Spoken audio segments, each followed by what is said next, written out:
I'll be eating that. Rainbow roll's my favorite. We have actual real food after this. Yeah, we got proper food. Oh, y'all are not.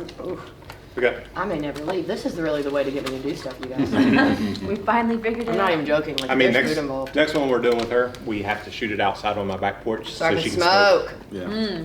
I'm not sure And you what can our barbecue. educational requirements. Yeah, I can barbecue. I could make it. Okay, cool. No. I mean, we're doing this for us, really. I was getting ready to ask where that was. That's yeah. Is that your special sauce? That's the dumpling. Where's my special sauce? Dumpling. I don't know what I'm doing. That's miso for- or something. That's for the chicken wraps. I'm fairly certain. Oh, I thought this was chicken rice. Where's the edamame? Hit me with some of the, hit me with some beans. You're gonna have to watch me happy dance while I eat the whole time. This will be a part of it. So It's the well, first time she's had a meal that wasn't from McDonald's or Taco Bell. well, Don't Bell. talk about Taco Bell. just so you guys know, the entire show is this, just us doing what we've been doing for the last 15 minutes. I'm fine with that. Yeah. My dinner with Andre, but with no talking. This is, and we're gonna put up a thing, they don't know it yet. This is East Flavor. This is the new place down on. It's good. Todd, are you rolling? I am. All right. Sweet. We can talk about stuff. Yeah. And we can eat. That's the best part. It's so good. The whole point of this actually Really was good. just to I'm eat. about it. I like beans. So, I guess to start off some conversation, we've talked a little bit about Greek stuff. We've talked a little bit about Shakespeare stuff. What's everybody's favorite? Like, if you had one, Ooh. if you had a, let's start with, let's say Shakespeare to begin with. To do or watch.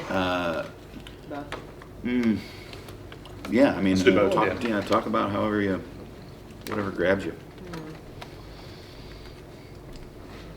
And why, obviously. The way I usually punt myself out of this conversation is by saying, well, it's probably the one that I read most recently. And there's some truth to that. Yeah. You know, because they all have something to recommend them. But I think that right now, the true number one on the hit parade is Lear, just because not only can nobody argue with that if you say that's your favorite, but it's still a role that looms out there. You know, it's the number one on the bucket list. Yes. That's the one I got to get to. I've always wanted to be Richard III. Like, I just think I could really kill Richard III. I've just really always wanted to do it. And there's something about the physical aspect of it, right? Like the physical infirmity is interesting to me. And there was this production, like, you know how in graduate school or undergrad, they'll show you these like old, they're on VHS tapes of like old productions of Shakespeare stuff, probably from the BBC. And there was this one where Richard had two canes and he looked like a spider. There's Anthony Sher. Yes, Sher. yes. I mean, like, looks like this creature. Because he's referred to in the play as the Yes. bottled spider. Yes, and so there's this, and I played Lady Anne before, so I've been on the other side, like the spitting in the face, like all of that, like, delicious stuff that comes in that scene between Richard and Lady Anne.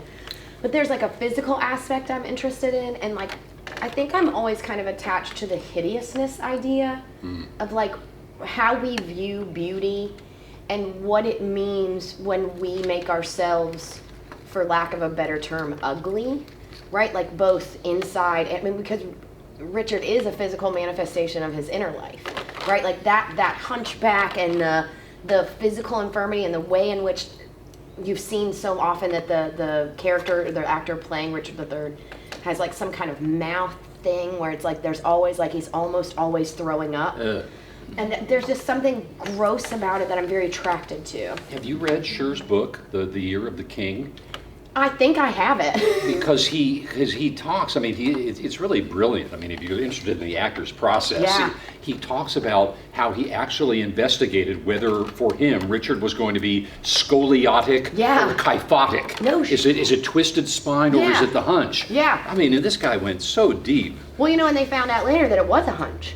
Ah. Right, because they dug up Richard III's. Well, Yeah, they found him under the parking lot. Yeah, under like a 7-Eleven. Literally under a 7-Eleven, like literally a 7-Eleven parking lot. In Encino. Yeah, I mean, like it was so crazy. And they found him, and they look, and his spine, he had a hunchback. Because in all of the paintings of Richard III, because we don't really know a lot about his physical infirmity, because they would paint that out. And so a lot of the paintings and representations we have of Richard III that are visual Yeah. do not include the physical infirmity. So right? we don't think he was just like a 6'5" white. Right, cis right, guy. right, right. Like he wasn't like Yeah, just it's me, some Richard delicious III. dude, right? An envious mountain on my back. Yeah, How do you get around that one? Oh, He says, I think it's the speech at the end of Henry VI-3. He says, then since the heavens have shaped my body so, let hell be crooked my mind to answer it. yeah. Right? You're right. And I think I'd like to be Kate in Taming of the Shrew.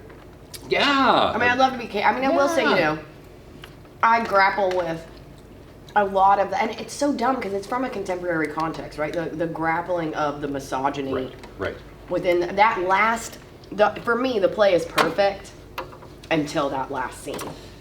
Like it's a hard one for me to grapple with. Well, Yeah. I talked a little bit about that last night. Yeah. Because I think that I think that Shrew and Merchant are the two minefield plays. Because I was talking about Merchant, which is a comedy, Right. but if when the Christians regain the ascendancy in the trial scene, if they are as vindictive to Shylock as Right. he was to them, then what's Act 5 for? Well, who are these people that we should root for them to have a happy ending? That they should win. Right. Yeah. But I think there's a way out. I mean, people roll their eyes, but I think there's a way out. And I think there's a way out in Shrew as well. I think the play actually functions. And if you buy it, that what Petruchio is doing throughout the plays, he's just holding up the funhouse mirror to Kate. He says, Yes. "This is who you are. Yes. How do you like it? Yeah. How do you like it?" And in the sun and the moon scene, Yes. the light bulb goes on, and she goes, "I don't have to fight this I don't guy. have to do we this." can play partners and goof on everybody else." So Yeah. at the end of the play, they're the only couple that has a hope in hell Yes. of succeeding, and the other two couples are kind of going, "Oh, this is not going to work." Well, I have seen it played where, and it didn't work. Because my first thought is that last speech that she gives about how the other women are just terrible wives Right, and they didn't right. come when he snaps. I've seen it played sarcastically. And it doesn't work. No, so like making him uncomfortable, Yeah, like where she's going way over. it's like this. I should do everything, my husband. And, it just doesn't translate. They're having a ball. Yeah. They're having a ball. I mean, she's And they're playing with everyone. Yes. Yeah. Yeah. Well, there's a winch. Come. Yeah. I think that's the way it was just done, like when we saw it up the street, from what I remember.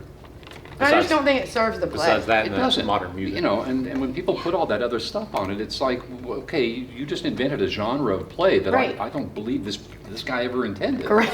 Correct. Call me crazy, but show me the other play where that kind of stuff's going on. Yes, there's no matching. But when I see productions like that, I always feel like I can identify the specific scene that the director was looking at when they go, ooh, I know. Yeah. It's spousal abuse. We'll do it like this. And then everything else is force fit Yeah. into that concept that worked for that one scene. And then it doesn't work for anything. And also it never really works. No. Right? I think there are a lot of. I think also I've been away from acting for a long time. I don't know if you feel this way too, after getting your card and you couldn't do as much as you did before. But I see myself now in characters and plays that I don't know I would have seen myself before, That's interesting. being so kind of involved in it, Mm-hmm. that now that I've been removed, it now seems like anything's possible. There's a desperation. Yeah, really. I mean, It's like, oh, I can play a it's lot of roles, I'll be but anybody. I'll choose a person. I feel like I can make anything happen. I'm now. happy to play a dad. Right, sounds I good. never wanted to play dad, so Yeah, I'm I happy want to to play be a dad now. so bad. Yeah. I think that does happen a lot. I think that there's and especially as you step away, and maybe even once you start directing some stuff instead of just being in stuff, you look at some things differently, and you think, maybe you're studying it a little more than you would have if you were just an actor looking at maybe a That's specific definitely character true. and something, and you're sort of trying to look at the big picture and see how all these characters interact together, and you find some diamonds in the rough in some of those smaller characters. Yes. You're like, well, this is kind of great. I could do that. That would be fun to Yeah. do for a run of a show, or something like that. Your lens certainly changes when you start directing. Oh, yes. a thing. Yeah. Or I we- never understood what directors meant when they said I hate actors, but I get it now. I really do. Even I as an actress, thinking about all of my work and hindsight is 20/20. So thinking about your behavior as a young actor and all that stuff, we're very needy in a way that is often about approval from the director or about approval. We need so much. We need someone to give us permission.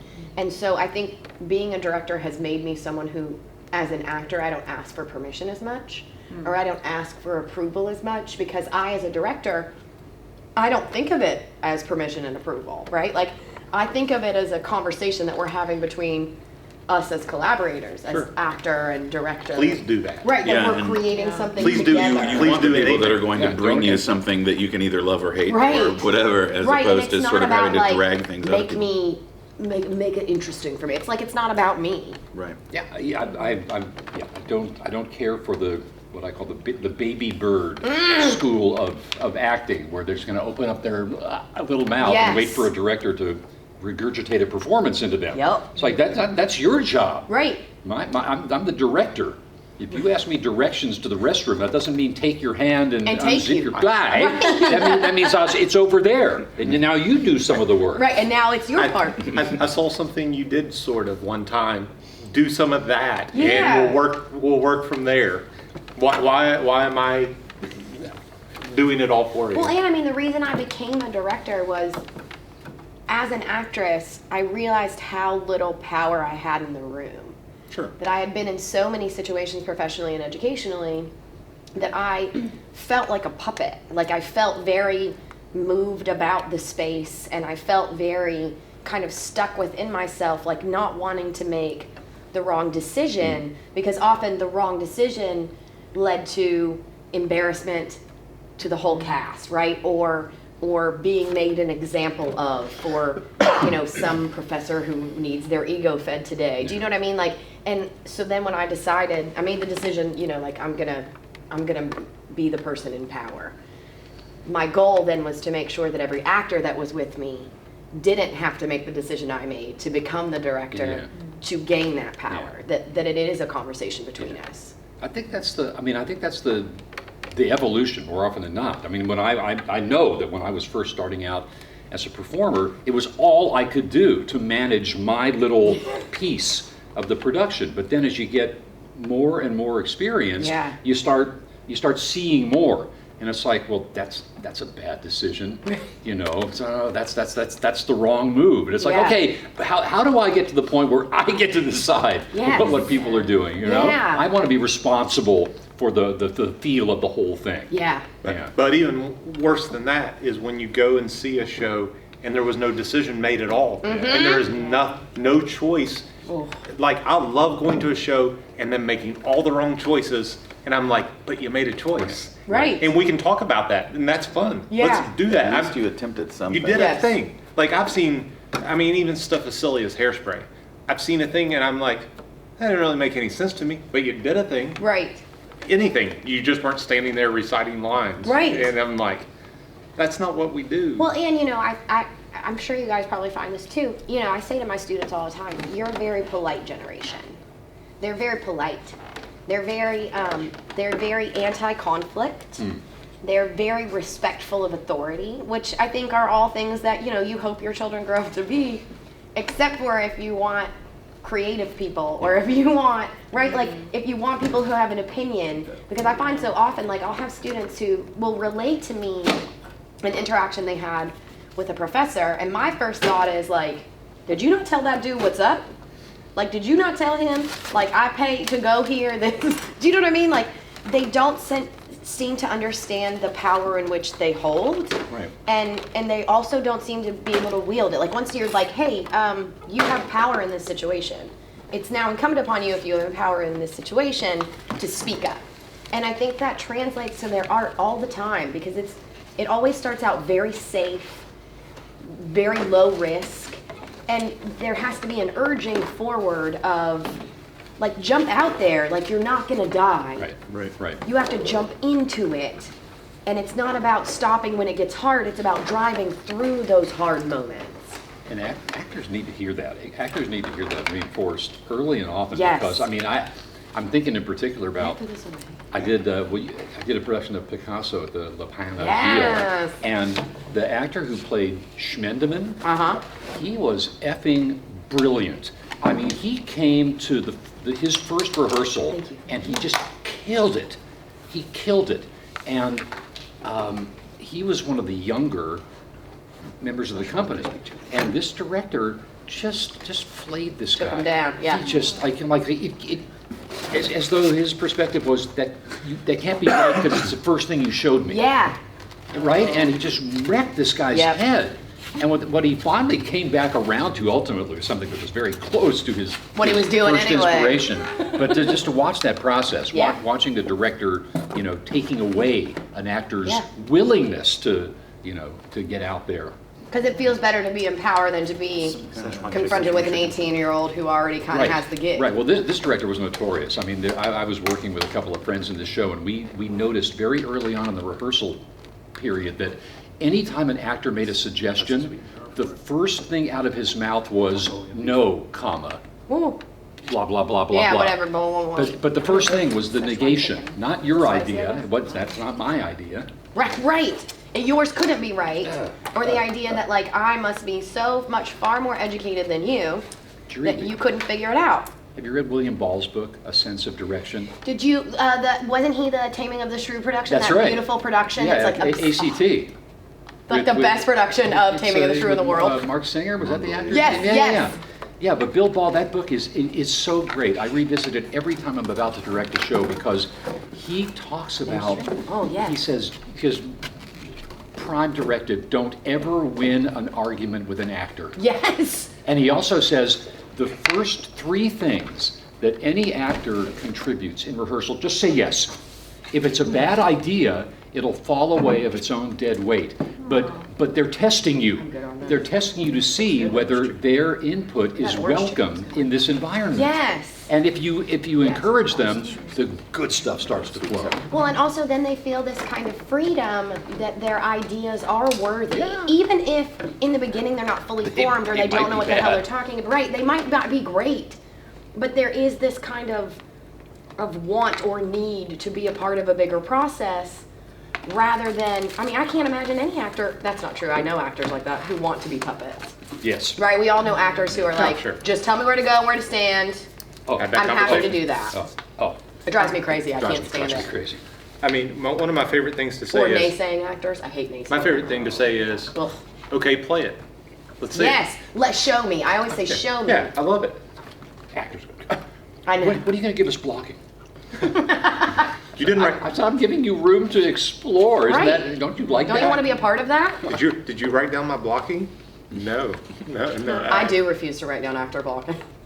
Well, I'm one of those mean women. well, given the state of small theater in Los Angeles right now, Yes. the theater where I do most of my work, we can't even have a stage manager until tech. No, That's crazy. it's crazy. Why? But because Yeah. under the regulations there, they would have to pay the minimum wage. They can't afford to do that. Of course. They can't afford to pay minimum wage to anybody for that number yeah. of hours. Right. Is this sweet and sour sauce? Yes. Yep. Yes. And I ain't gonna write down a block. But Right, I'm not writing down nothing. I think. Also, it's going to change 400 times. So if you're married to the blocking, well, get over yourself. Outside of even ego, because you talked about ego about the directors, the director, the college professors who only want to do it one way, Oh, their yeah. way. Some of it's just being lazy. Oh, They- yes, it is. Because they've done the show 17 times. When Bob did it this And it way worked well when in what's-his-face did 1983, it. Right. so we're going to just keep doing it the way he did it. I might have thrown away. I actually had a I'm just gonna get this director, right and I love the guy, and he's not a director. We were doing it for a community thing, and he says, "Did you watch the video?" I'm Oh. like, "No, I didn't." He's like, "Murdoch was really good." Actually, Well, right there was a lie. we know that. That's when you knew. He was all right. I'm a director of a production of As You Like It. On opening night, he called us all in for like the group huddle. And he said, well, now you may not have noticed this, but I directed this play to go from darkness to light.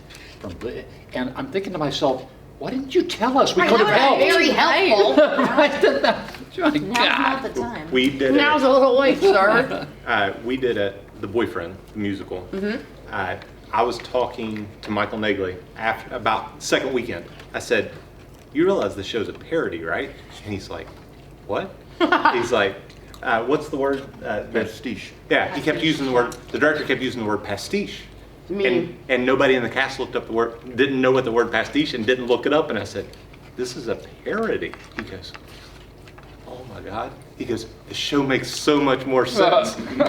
They've been in show for, They've been rehearsing for damn 8 weeks. no, they started months ahead of time because it was tap show. Tap dancing. No. I just became overly aware of how bad I'm gonna look about using these chopsticks. Cut out all my chopstick work. Can we zoom in on the chopstick work? Do not. I know. I'm gonna cover Note all to my self, we're gonna have a section called chopsticks. Leah's chopstick nonsense. I lost my fork. It went in the trash. I know. Oh, what's another good question? That lasted for a good 30 We minutes. didn't get your favorite. Because I don't know who ruined We it. didn't for get I it. know we didn't get either of your favorites. We only got, Ours. what was yours? Richard the Richard Third, III. Kate. I'd love to be Joan of Arc. I'm going to play Lear, and I want to play Dr. Dysart in Equus. Ooh, that's a good one. Yeah. How about you, Murdoch? I'm not really a big fan of Shakespeare. I'd like to cancel this whole Shakespeare festival idea. Well, you already played Falstaff. He wants to play all the full staffs. Yeah, I want to Oh. play. I would love, and it's it's silly, but I want to play Titus Andronicus. I want a, and that's a comedy, and I think that I think it's The one of tragedies are more. it's one of the Uplifting? one of the Funnier funnier than plays. I just Don't watch my- I think it's so base and dirty and like bloody for the sake of bloody. Exactly what That I revel in it. Like I truly love it. And of course, like the ultimate for me is Macbeth, probably even above Hamlet. I certainly wouldn't turn somebody down if they wanted to cast me as Hamlet. But I mean, Lady Anne would be dope. I like Macbeth a lot. Do you tend to direct plays you wish you were in? No, I tend to direct plays I've already been in. Really? I do that a lot. I always direct plays I want to be in. I direct things And that then I cast Joanna as my lead. And whatever role I want to play, I usually cast Joanna.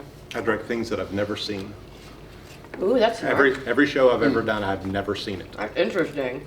because I can read. I mean, you watch it after. You can read. Way to Yeah. flex on everybody. yeah, I mean, I've never seen I watch after.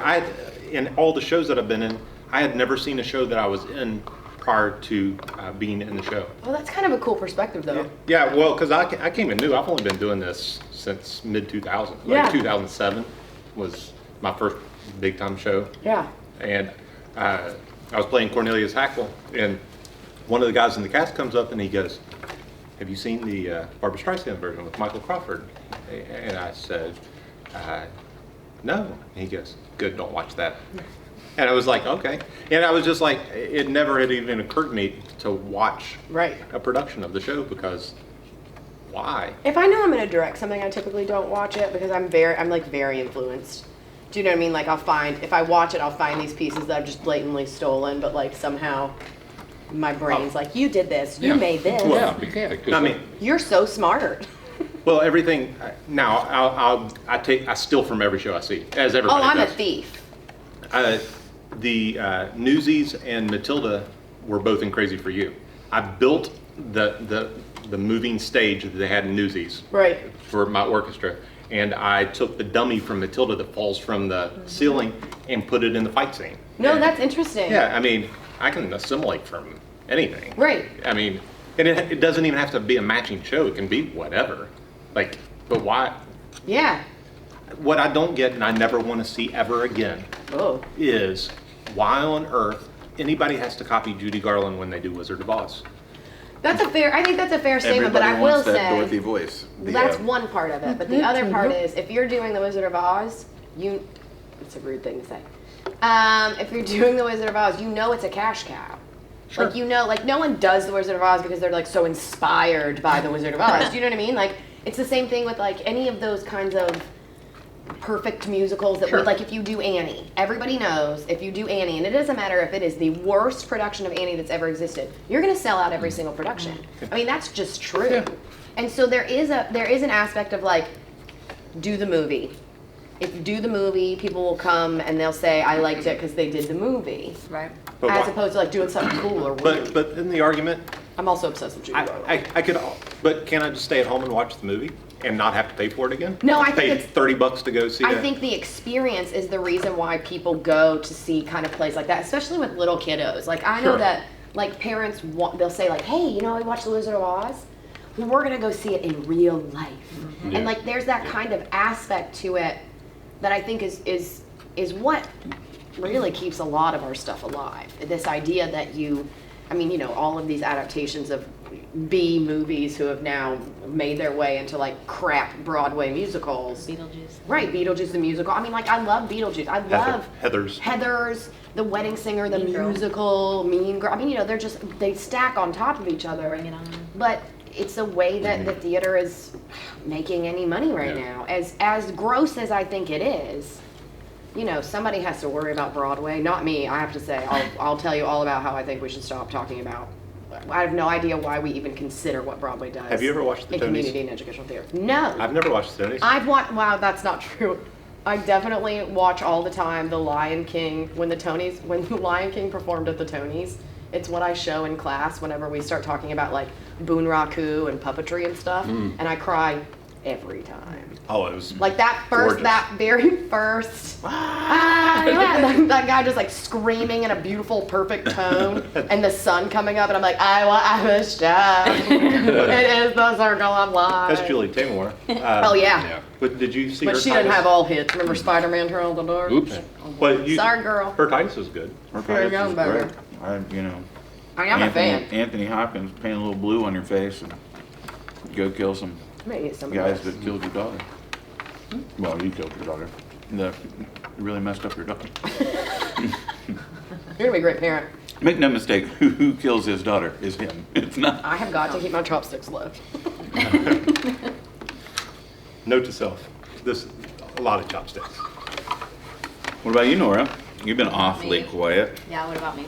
Tell us about your Shakespearean aspirations or any aspirations. Well, I don't know. My favorite Shakespeare is not one that I can probably be in. So. What is it? I really like Othello. Whoa, why couldn't you Can't you be in be? it? I don't know. I mean, I mean, we could probably It's do just it, impossible so. to cast. Do you want to be Othello? It's- I do want to be Othello. Well, then actually. that's It'd be- probably- that's that probably- It's gonna be a problem. You have a better shot at playing Othello than I ever You think do. so? That's no Oh, yeah. problem. Oh, yeah. I think that's probably But it's the same problem with Titus. I mean, is it Aaron the Moor? Yeah. Yeah. I mean, that's as tight in there as it is in Othello. It's the same deal. Well, Yeah. I think it's, you know, I've talked about this a lot about, I mean, we struggle with this problem of diversity in West Virginia all the time, right? Like, how are you incorporating BIPOC, LGBTQ into what we're doing, right? And I think, like, when we found out, when you told me that there is an all-black children's theater company, essentially, that runs out of, what's it called? I always want to call it the Ebenezer Center, but that's the one it is in 80 Lewis. Charleston. 80 80 Lewis. Out of this community center that is literally next to the projects. Well, what used to be the projects, they're moving the projects. Spread them out. Yeah, and it was, I mean, you know, I went and talked to Norm Branch, Yeah. who runs the place. And he said, you know, it's just not something that a lot of our kids have ever done, have ever heard of. Their parents didn't do it. I mean, you know, there is this kind of generational understanding of what your parents did, you would then do.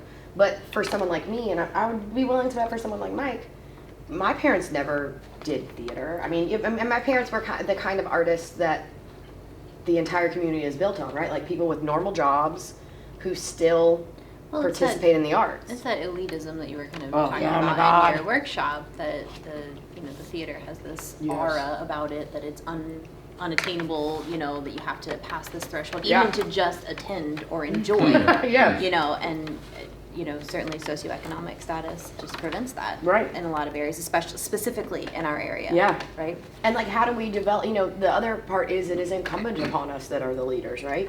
To build that talent so we can do Othello, right? So that Right. you- Not to just perpetrate the Right, same not to things just over continue and, and over. say that we can't because we don't have these people within our casting pools. But instead, how do we make room? How do we then learn? How are we passing on that knowledge that I have to people who don't have that same kind of knowledge as me, right? Like, I'm a first generation college student in my family. No one went to college before me. You know, I'm the first person to have my master's degree, now it's in theater, but right? Like, it's the master's in theater performance, so it's not like I'm a rocket scientist. But, you know, those kinds of Miles' family has always been working class, blue collar. I mean, my dad was a coal miner, my mom was a cop. Like, that's the tradition that I come out of. And then as a result of what I've accomplished, that changes the trajectory of my family. So, like, when we're talking about how we're approaching the arts and how we're approaching theater, we're giving something that literally changes the next generation. I mean, we've just spent, what, a year with masks on our faces? For a generation that already struggled with social skills, expressiveness, Connectivity. yeah, we just took that away. We made it worse, right? We needed to so that everybody didn't die.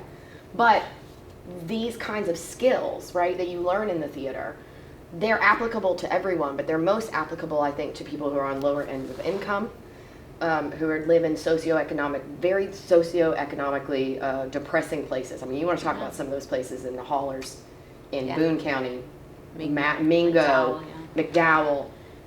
They already were having trouble communicating verbally.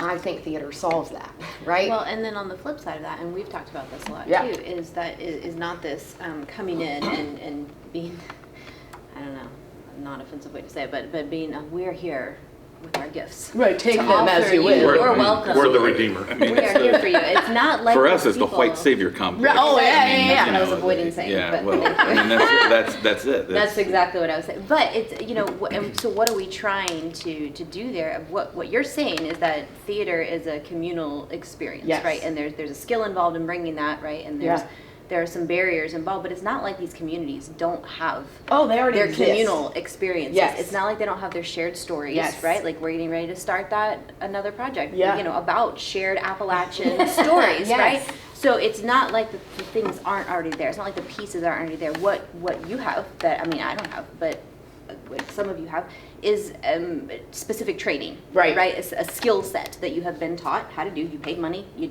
were taught how to do it. Right. Teaching how to use, you know, not with your material, but with their material. Correct. Right? Like, say you want to tell this story. Great, tell your own story. Yes. Don't tell what I want to tell. Do what you want to do. Can I help? And here are the tools I Yeah. have that I'm willing to Yeah. share. Is Well, this and I helpful think- to you? And I Yeah. think you've nailed it there, because even outside the savior mentality, there's this whole idea of, this is the shows that I want. These are Right. the shows that I want Right, to they're do. I want to precious. do Othello, so I need you. No, Right, well, and I- well, you know, well, right, but for real, like I don't ever even, want to do even that. more than Yeah. that. I mean, there's having recently joined the community, and Right. you too. Yeah. There's this whole idea that if you get involved in theater, and we talked a little bit about this, Yes. that you have to join whatever it is war cry that theater represents right now. Boom. And so you lose half of society immediately, because anytime you're on a war cry, Yep. you automatically lost half of everybody. Well, and also, you know, specifically in our location, it is to our detriment that we do not involve, and we have a huge Christian population. I mean, there's no two ways about it. We are a large part of the Bible Belt. We are, I mean, majority Republican. We're sitting in a church. Yeah. Do you know what I mean? Like, this state went for Trump hard. And Right. so to ignore that the majority of theater is predominantly liberal and predominantly agnostic or atheist. And I mean, I can speak for my company, every company I've ever worked for. We're all very centralized in our ideas that we think are very precious. And I've worked in places and been in theaters where, you know, I can tell you right now, I know of a theater I worked for, where if someone had walked into the theater wearing a MAGA hat, they would have kicked them out. Now, I am hardcore liberal. Do you know what I mean? Like, I am one of them people. But that also means I'm hardcore liberal in that I truly believe that all voices, I believe that theater is so universal that there is a place for everyone. And if we really are meant to respond to our communities, then I have to accept that my community, I am not representative of.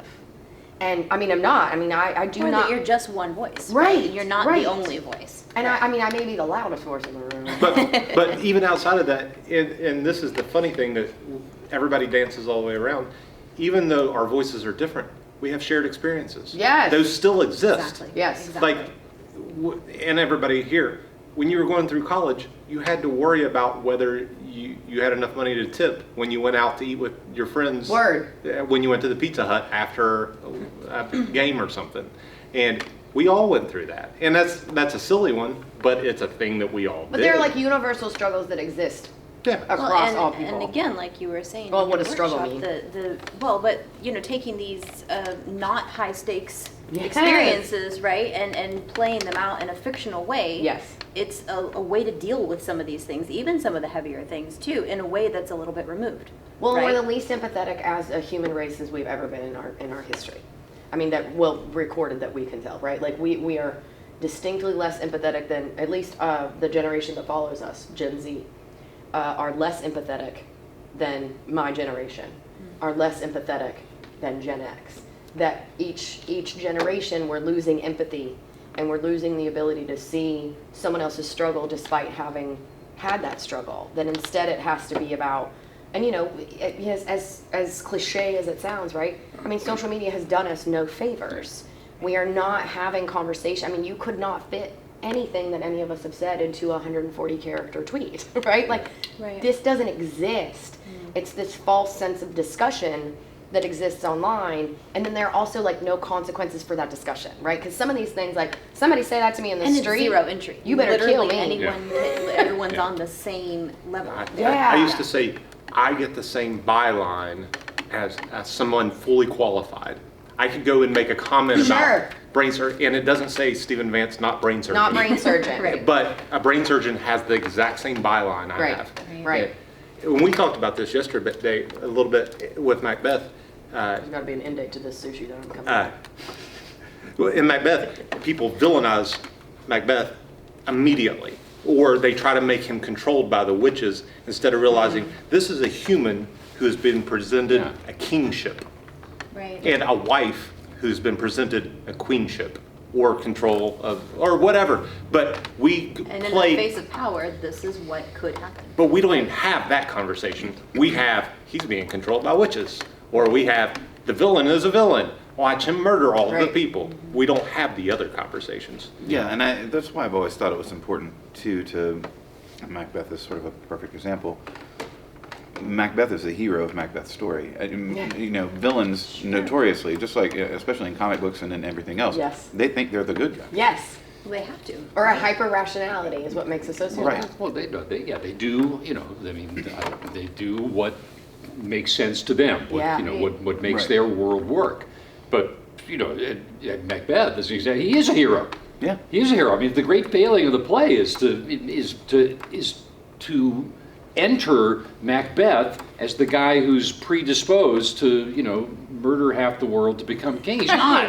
He's the savior. He quelled a rebellion. He's the best dude in Scotland, right? Yes. I mean, it's fundamental. You just do reverse engineering.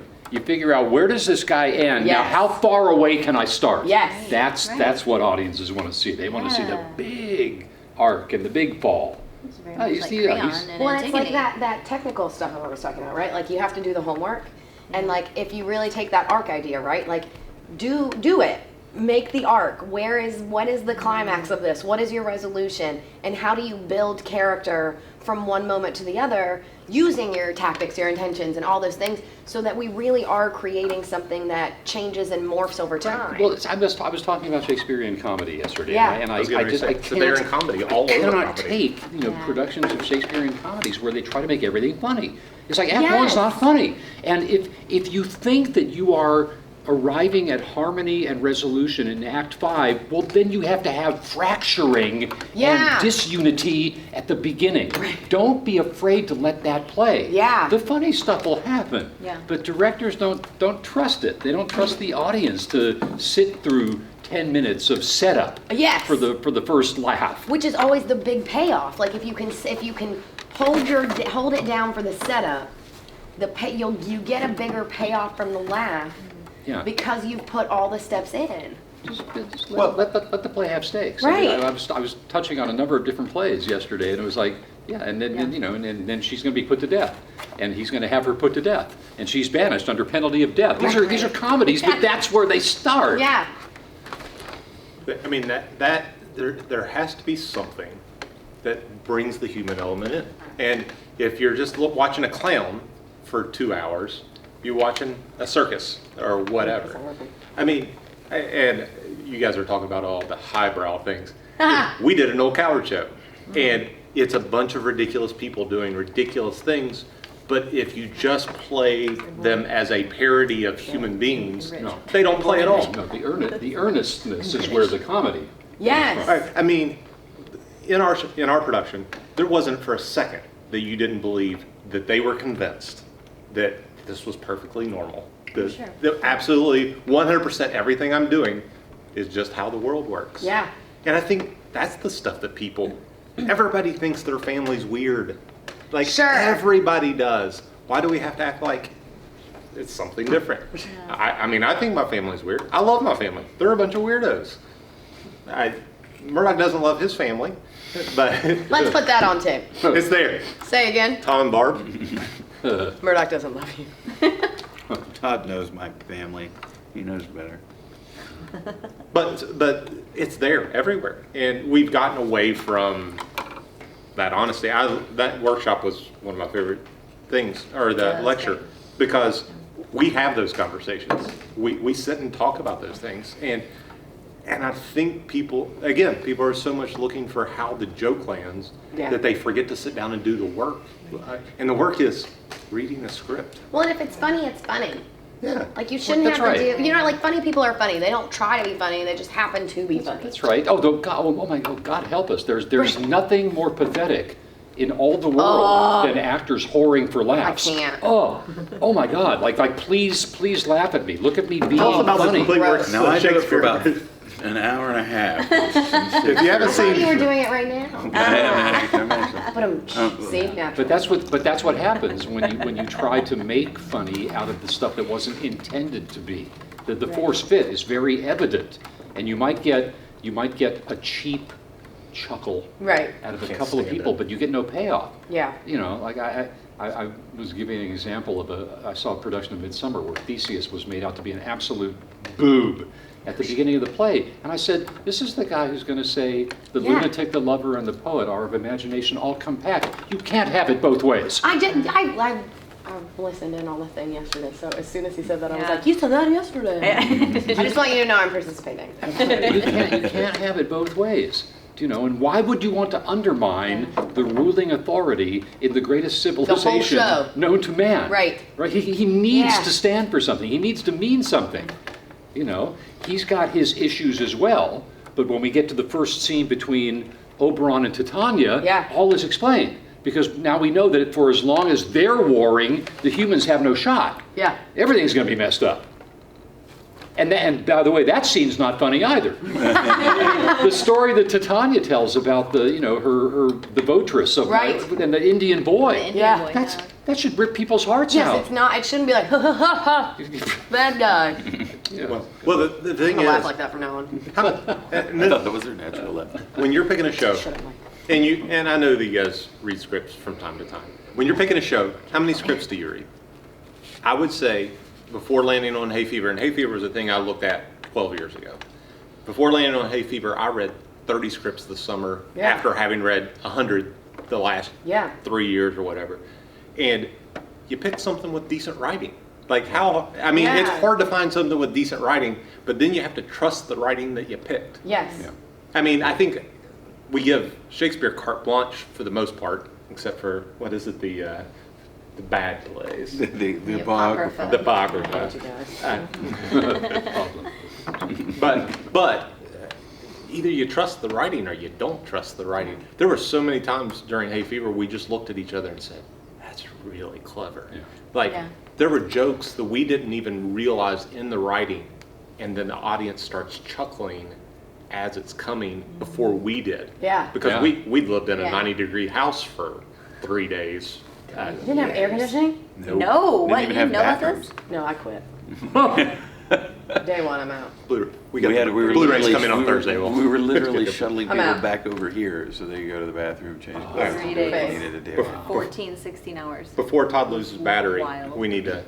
Can we do fortune cookies? What do you We're gonna do Oh, yeah. What do you got, Todd? What do you got left? I love fortune cookies. I can do about 10 or 15 minutes. Let's we've been very active. Check, please. We've been very Should I have to academic. pay for this? Yes. That changes everything. I'll just throw up everything I've had. Let's make it be even. funny now. No, let's lighten it up a little bit, because we did have some more serious questions we could go into, because we talked between ourselves, we talked about the necessity of classics, and I probably shouldn't have mentioned it because now everybody's going to in an entertainment-based world. Why classics? Sure. But I would almost, and I almost sent this right behind it, I would argue that the classics are as more or better, more entertaining than the garbage that's being written nowadays. But I also don't know that you even have those, whatever modern day things there are, without there's those an- classics yeah. to base them on to begin with. Yeah, yeah, yeah. Sure. I there's a mean, tradition. you know, we talked about the comedies yesterday. Like every romantic comedy in the 21st century is based on Much Ado About Nothing, Yes. or, you know, or a play similar to that Shakespeare wrote or that Shakespeare stole Mistaken from Identity, Plautus or you know, or Miscommunication. whoever. And you know, so like That's all Seinfeld was. Yeah. because I mean, you know, those relationships play well on a big screen Yeah. to people, and you know, all these two hate each other. We know we just can't wait till they get together at the They're end. gonna do it. Yeah, they're totally gonna get together. You know, Friends, I mean, lasted 15 years based on that. Yes, on that very exact notion. concept. Yeah. Yes. So, you know, it's. I think that that's one of the reasons that classics are important, is because you when you revisit them now, they're still relatable to people in a way that comparing more modern things aren't. And it's fascinating to me, and maybe I'm obviously like, you know, I'm a mark for it. but I want to see that. Like, I want to see where this came from, or you know, if Shakespeare invented words for this, I want to see Yes. when that happened. Yeah. You know what I mean? That's what's interesting to me about it. And you know, I don't know. What do you guys think? And Rich and I were talking about that a little bit on the way here, about just the preference of classics over newer stuff. And I mean, part of it is just the persistence, right? Like, there's a reason that we're still doing, Right. and we're still talking about. It's a classic Yes. for a reason. Yeah. Right, it's lasted, and the time has been the test, and the relevance has weeded out how many other things, right? Yeah. In the meantime. Well, I mean, Rogers, even as much as Rogers and Hammerstein has done, it's Right. done because it sounds really nice. Right. I mean, like Like, who doesn't want to hear that chord Right. in the middle of Oklahoma? It's a pretty chord. I played Aunt Eller. Of course you did. I had a gun. It's because you're a very old woman. Thank you. Mike's way older than me. Is there a reason, do you think, that, I mean, the Greeks are the Greeks, and you touched on your workshop that, you know, Yeah. Sophocles and Euripides are your boys. Yes. And that you didn't so much like Aeschylus. No. And some others. Do you think that there's a reason that, other than what I would say obvious, which is it's clearly better, that, you know, Shakespeare is more prominent than Marlowe or Ben Jonson or can we speak to that a little bit? Yeah, I don't know. I mean, I like Marlowe plenty, but, you know, and we've got, Yeah, I do we have too, so and much more of Shakespeare Yeah. to look I at think than I Do you think that's think part of that it, too. do you think that plays into the pure Yes. volume versus? Well, the sheer volume coupled with the sheer, you know, grandness of it all. I mean, Yes. it's a lot of really good stuff, and I think that, you know, to Nora's point, when it's good, when it's done well, people they immediately respond to it. Everybody understands. He was so clear Yeah. on what motivates people to do things. You know, whether lightly in the pursuit of romantic love, or, you know, bloodily in service of ambition. He just got human behavior, the 360 view, and so people look at that and they get it. They just understand it. And I don't know. I mean, when it's good, there's nothing like it. When it's bad, oh boy, oh boy.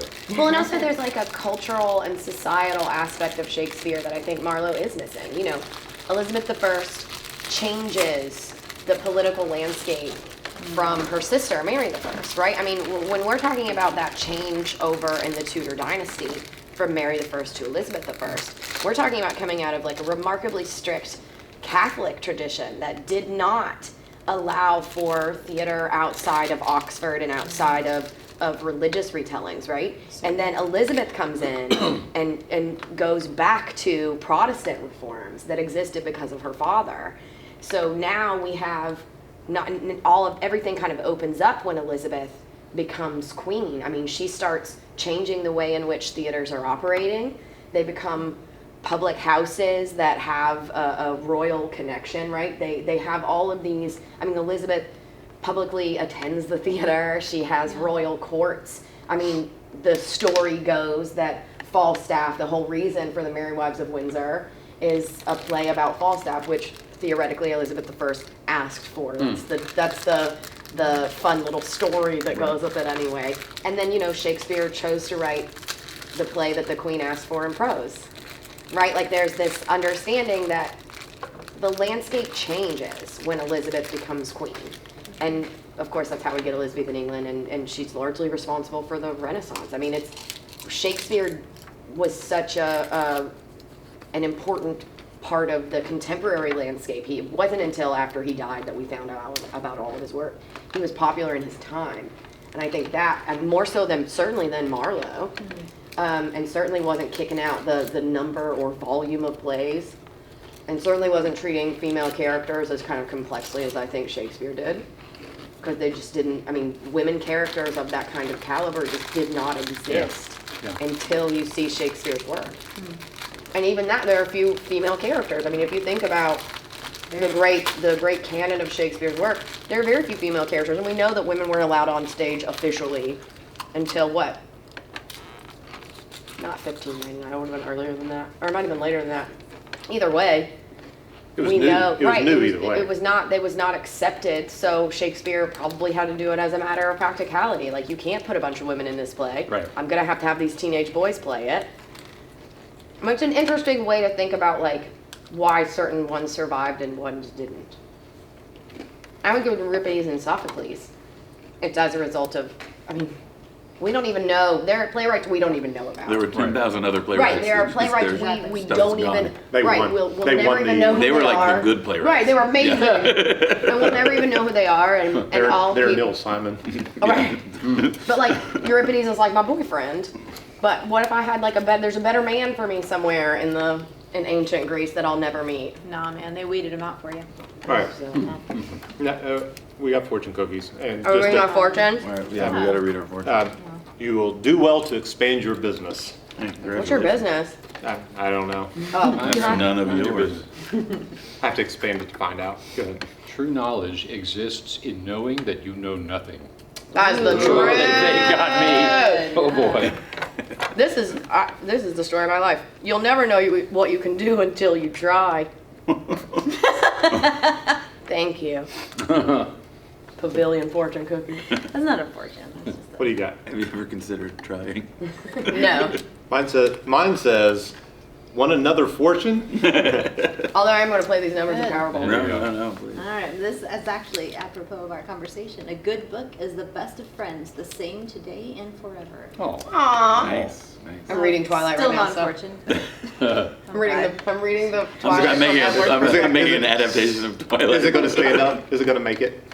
We'll see how it See how goes. this goes. stand up. Wonder Listen, how- I'm 35 and I first read those books at a very depressed 24, so things Yeah. are moving along nicely.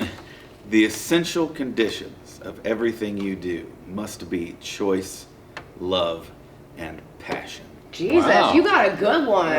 He got somebody's.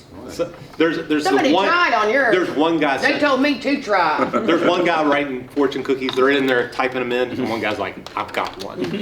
I'm going to Listen, write. guys, I got a winner here. I got." All right. Monkeys with typewriters. Just because you guys have proven how smart you are, what is the God. most groany moment you've seen?